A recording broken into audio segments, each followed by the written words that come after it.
Yes, this is what I was going to try to extract from you. Like, what was your hopes then for minorities, which you've kind of alluded to, but in terms of Germany, what would German people, the public, the German economy gain from that? Well, Because you're representing the people of Germany, aren't you? I represent the people of Germany, and let's put it this way: I don't like this expression. I don't see myself as a minority because a society deserves diversity. And that's what I told you already before. And to say I am somewhere at the edge because I look different. I mean, we are in the year 2014, and we have to confront societies, autochthon societies, also with different elements. I mean, I grew up here. The first language I learned was Bavarian. It was German. So talking about my migration background, don't get me wrong. I accept totally my African background, and I know my African background by now. Before Charles, I didn't. Charles, throughout all of the media, all of the articles that I've been reading and researching on you, the word minority has been purported again and again. Sandra, let me cut you for a second. It was from foreign newspapers. Those who read, you read, because I did not remember, when I went to Hessen, to Frankfurt, there's a Bavarian in Hessen. And the thing was, that's what I tried to establish, not to talk the minority. That's why I think I had about 300 or 400 articles from outside, from Korea to New Zealand. And they brought that up because they saw not just, they just saw Germany from the stereotype edge. And they said, okay, we had a history which does not necessarily present us as an open society. But I don't need to tell you something what I don't feel. I never. I went from Bavaria. When I'm in Bavaria, also my name is Huber, typical Bavarian name. And then I said, oh, here's the guy coming, the black guy. They said, Huber is coming. And that's a good thing to not to put say I represent the minority. So my question is to you, Sandra, which minority do I represent? Is a minority and this is not my sociological explication that color is an element of a migration background. It ain't. First of all, and I throw that out to the listeners. Continue, Hubert. Charles, sorry. Continue. And that's the thing is if you're looking for that, what people make out of you, you're in a false position. I say for me, how I see and I feel myself, how I see myself culturally, personally, this is, I have the right to say who I am. And that's what I always did. I didn't wait until somebody come and judges me with which corner of the world I'm from. I said, I am a black, let's put it now on a term, I'm a black German. And that's it. Right. So you prefer the term diversity. So you're making that perfectly clear to the media at this point. I didn't even have to. I mean, like you said, I was working on a TV series. I'm known to the public since 1984 as a black guy whose name was Hoover. And the people here, they know where I'm from. They know I'm born in Munich. I know I speak the Bavarian dialect. They know I grew up and I lived Bavarian culture.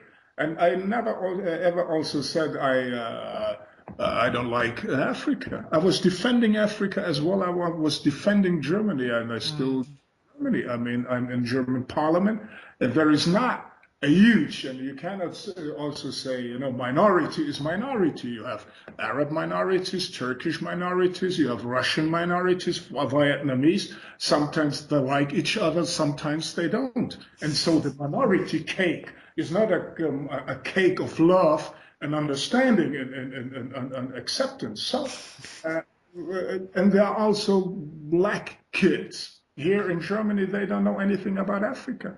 They don't have the option. Yeah, the father went away. If mostly there was the problem of kids from American soldiers.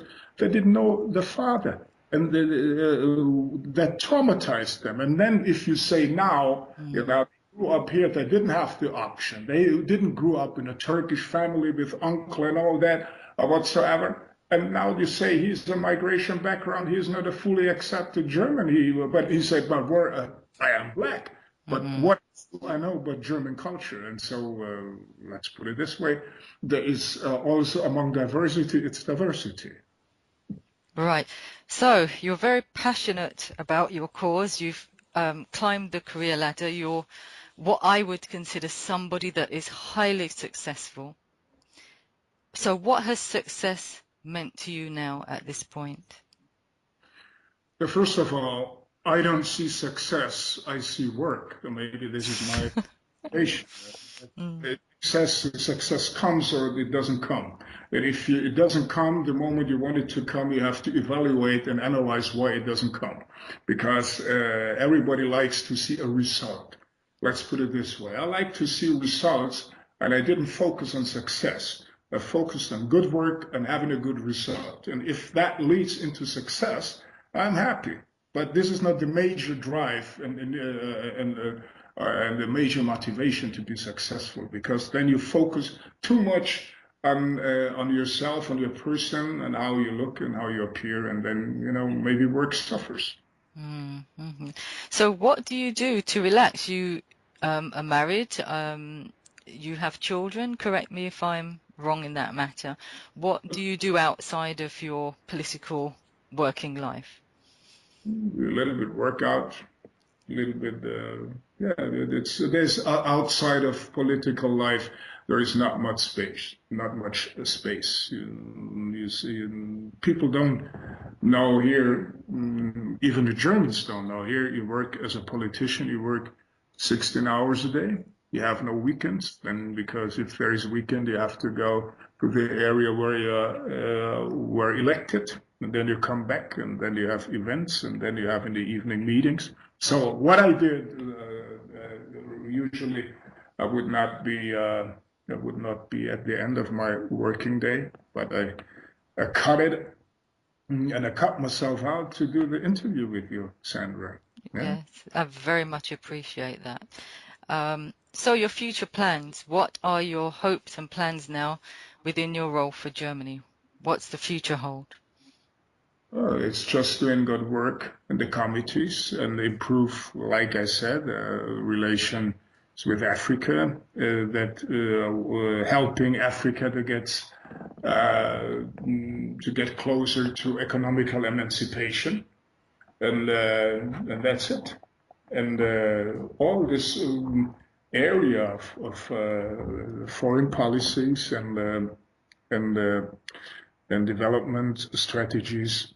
I think this is they have a fundus of international experience. I lived in America, I lived in New York, I lived in Los Angeles, I lived in Africa, I lived in Paris, and East Africa, and all that. And if you traveled, you may see the world a little bit different.